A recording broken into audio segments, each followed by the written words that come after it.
रसूल अल्लाह ने 5 खूबसूरत हदीसें बताई। नंबर 1, तुम में से बेहतरीन शख्स वो है जो ना किसी को तकलीफ दे और ना किसी की तकलीफ का जरिया और सबब बने। नंबर 2, जो शख्स दिन में 10 मरतबा सूरतुल इखलास पढ़ेगा, यानी कुल हु वल्लाहु अहद, ये पूरी सूरत पढ़ेगा, अल्लाह ताला जन्नत में उसके लिए महल बना देंगे। नंबर 3, जो शख्स हर फर्ज नमाज के बाद 1 मरतबा आयतुल कुर्सी पढ़ने का मामूल बनाएगा, तो उसके और जन्नत के दरमियान सिर्फ मौत का फासला होगा, यानी वो शख्स मरते ही सीधा जन्नत में जाएगा।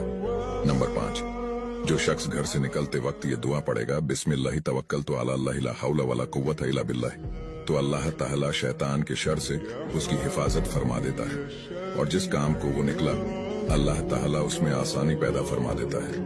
नंबर 5, रसूल अल्लाह ने फरमाया, वो शख्स हरा भरा रहे, हंसता खेलता रहे, जो शख्स मेरी हदीस सुने, उसको महफूज रखे और उसको दूसरों तक पहुंचाए।